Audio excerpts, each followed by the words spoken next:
Angels in the Outfield is the feel-good baseball movie from 1994 that will never be as loved as Rookie of the Year, primarily because it doesn't have Gary Busey in it. Although this production is notable for only hiring actors whose names fit a baseball theme. You've got Danny Glover, you got, oh shit, is that it? Why the hell did I think there were more? Okay, well, I like to think that at least Danny Glover was chosen because of glove in his name. Angels in the Outfield begins with Roger Bowman and his best friend JP, who live together in Maggie's foster home. And Roger is a huge California Angels fan, even though the team sucks absolute ass. And you know what else sucks absolute ass? The death of Roger's mother. That was supposed to sound more special than it did. That kind of sucked.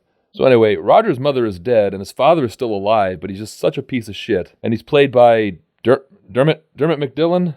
Dermot McDillon.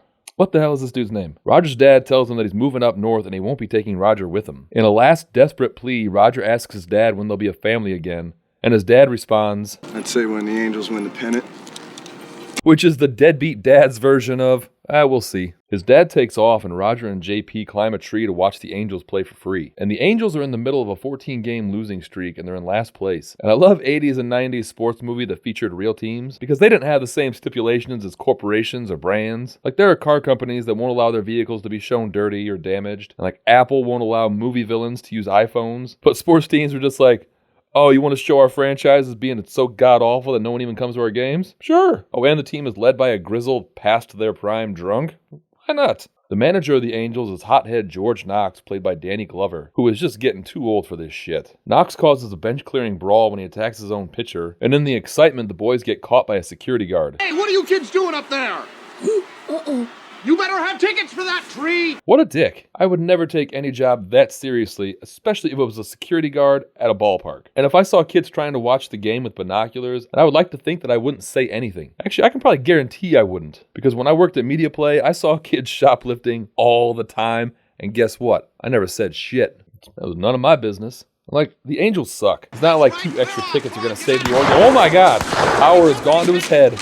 Run, children! That night, Roger prays to God that the Angels win the pennant. And God doesn't usually answer the prayers of half-orphans, but I guess he was bored and decided to slum it this time. The next day is Dead Parent Day at the ballpark, and Roger and JP get to go to the game, and luckily for Roger, it's a nice promotion because you only need 1 dead parent to gain admission. Most ballparks will require 2 death certificates, so this is actually pretty nice of the Angels organization. And Tony Danza plays this movie's version of Chet Steadman, even though they had this guy on set already. Look at that dude. Give him some lines. He could be Chet's twin brother, Jet Steadman. Like always banging broads in the locker room, smoking and drinking. Oh, I want to hear more of the tales of Jet Steadman. Like, let's build an entire shitty baseball team movie universe. And Tony Danza, who was just the most Italian person I had ever seen up to this point, plays Mel Clark, who was a past his prime, chain-smoking, bum-shouldered relief pitcher for the Angels, and Knox refuses to let him play. And like, Mel Clark is upset, but if I was a professional athlete already getting paid, I would gladly ride the bench all season. Plus, it's Anaheim,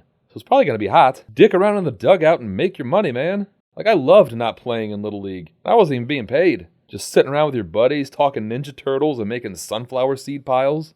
It was the best. And regardless of whether you played or not, after the game, you were going to get a hot dog, some big league chew, and a drink that we called a suicide, which was all of the fountain drinks mixed together. It tasted exactly like root beer. It was amazing. And this movie also features 2 future Oscar winners in the cast, with Adrian Brody and freaking Matthew McConaughey. And Neil McDonough should have won for M. Bison, but man, he was robbed that year. A fly ball gets hit to the outfield, and when Ben Williams goes to catch it, 2 Angels fly down and carry him to the ball. Williams makes a miraculous catch!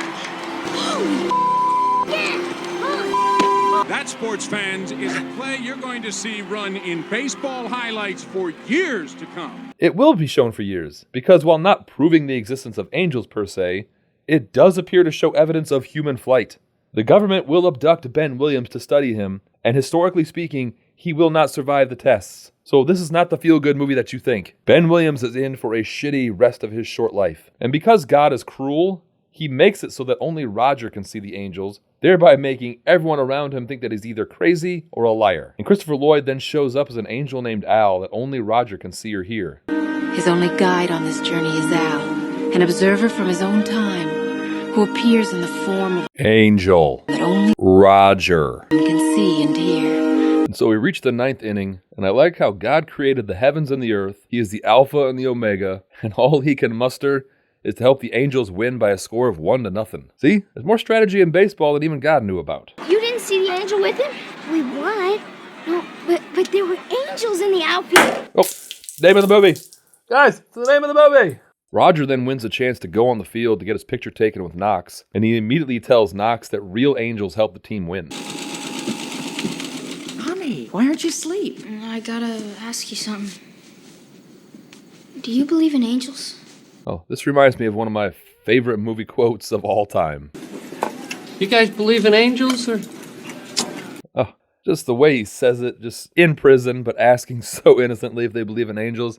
God, Half-Baked is so good. Yeah.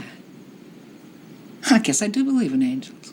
And Maggie tells him that she does believe in angels, and you can tell that she's now contemplating giving up the foster care gig to go live with pigeons in New York. And for the longest time, I thought Brenda Fricker was Large Marge from Pee-wee's Big Adventure, and it was a sad day when I found out she wasn't. But I like to think that they're cousins or something. So the next day, Knox begins reviewing the game film to see if the whole angel theory holds water. Felt weightless like somebody had me by the arms, Captain.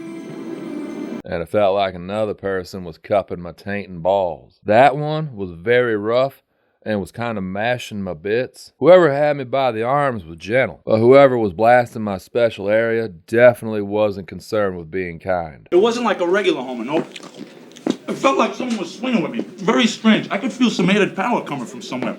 Like someone grabbed my arms and I felt their gentle but firm power.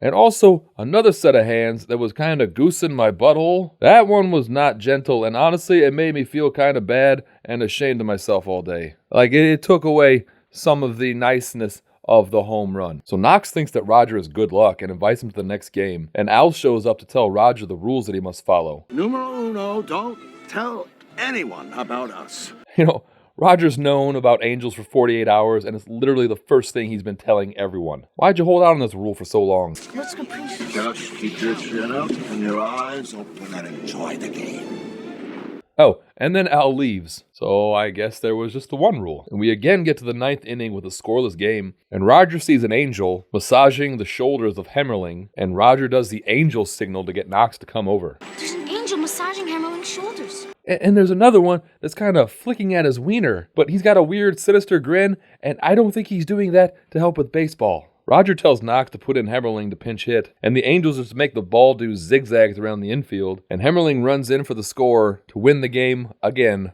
1-0. And Knox tells Roger and JP that he wants them at all the games from now on. And the next day, the Angels are playing the Tigers, and before the game begins, Roger sees an angel massaging the shoulders of Mel Clark, and Roger tells Knox to start him. And Mel Clark only has the butthole massaging angel to help him, but it does allow Mel to pitch a shutout, and the Angels win again. 1-0. If I'm God answering a kid's prayer, I'm having the teams win by like 80 runs. And now all of these movies need a villain, and Angels in the Outfield has probably the weirdest one in sportscaster Ranch Wilder. Ranch hates Knox and is suspicious about their winning streak. I wouldn't think that a sports announcer would have any kind of power to cause any real issues, but what do I know? We then get a montage of the Angels on their winning streak, and the Angels are continuing to focus on the butt. I don't know how that helps people be better baseball players, but that's the power of faith. God is good. Oh man, that angel is right up in there, isn't he? And the Angels are now just one win away from clinching the division title, but Roger has a hearing with his social worker and can't make it to the game. And at the hearing, Roger's dad signs away his parental rights. The Angels lose the game, and in the locker room, Ranch Wilder talks to JP, and JT tells him about the Angels that are helping the team, and that Roger's the only one that can see them. And the evil gears in this radio personality's head start turning. And so Ranch's big scheme is to write an article stating that Roger sees angels and tells Knox who to play and when, and the owner said he's going to fire Knox unless he gives a press conference stating that real angels are not in fact helping the team win. And this may seem weird, but in America, like 70% of the population believes in angels, so I'm actually surprised we don't have more press conferences about them. And the Angels players stand up and say they won't play for anyone but George Knox. And since we're all on the same page now, I should confess I hit an angel with my car in 1972. He wasn't moving, so I pushed him into a ditch, and I drove off just as fast as I could. And so now that everyone is pro-divine messengers, the Angels prepare for the division championship. The Sox go up 2-0, and no Angels have shown up yet. And the Angels tie it up 2-2, and Al finally shows up, and after 3 months, finally gets around to telling Roger the second rule, which is that no Angels will assist in championship games. And then Al drops a freaking bombshell on Roger. Well, then, what are you doing here? I came here to check on Mel. He's coming up soon. He's going to be one of us. You mean he's... He's smoked for years. It's always a mistake. He's got 6 months left. He doesn't know anything's wrong yet. So saddled with the knowledge that no 10-year-old boy should ever be burdened with, Roger has to watch as a walking corpse continues playing a game that is now rendered meaningless. The Angels go up by 1 run as we reach the 9th inning. There are 2 outs and bases loaded, and up comes Kit Hit or Die Kesey, who is basically this movie's Clue Haywood and Hito, except that we haven't seen or heard anything about him before this at-bat. But he has a Fu Manchu, so we can guarantee dude's a power hitter. So there's a full count and bases are loaded, and Knox wants to pull Clark, but Roger won't let him. Can't do it by himself. Yes, he can. All he has to do is believe. So Roger, clearly having learned nothing, agrees to lie to a terminally ill man to make him believe that he has an angel with him. You got an angel with you right now. Just got here. Like, what if this doesn't work and Clark gives up a grand slam home run? In 6 months, he's going to be on his deathbed screaming, "There is no God." That was my best Tony Danza impression. So Mel Clark is brimming with angel power, even though he should be very suspicious that no phantom fingers are gently massaging his asshole. But nevertheless, he hurls the pitch and makes the grab to win the game. So the Angels win the pennant, but Roger's dad doesn't show back up. I mean, God's not a miracle worker. But Knox tells Roger that he wants to adopt him and JP. What about Maggie? Well, I guess I could adopt her. I don't quite know how that would work. So that was Angels in the Outfield. And while a lot of movies leave things unresolved when the end credits roll, this one has the most egregious loose thread ever. So here's my question. Does Roger have an obligation to tell Mel Clark that he only has 6 months to live? I think he does. Like, Roger explicitly asked for divine intervention, and so he needs to accept all responsibilities that come with that, including allowing a man to get his affairs in order before he dies. Don't be a selfish prick, Roger. You know for a fact that there is a heaven. It is up to you to convince Mel of that. Like, what would happen if Roger's talking to Mel and Mel says, "Hey there, Roger. I'm planning the trip of a lifetime to the Netherlands." Alright, my Tony Danza is worse than my Pierce Brosnan, but just bear with me.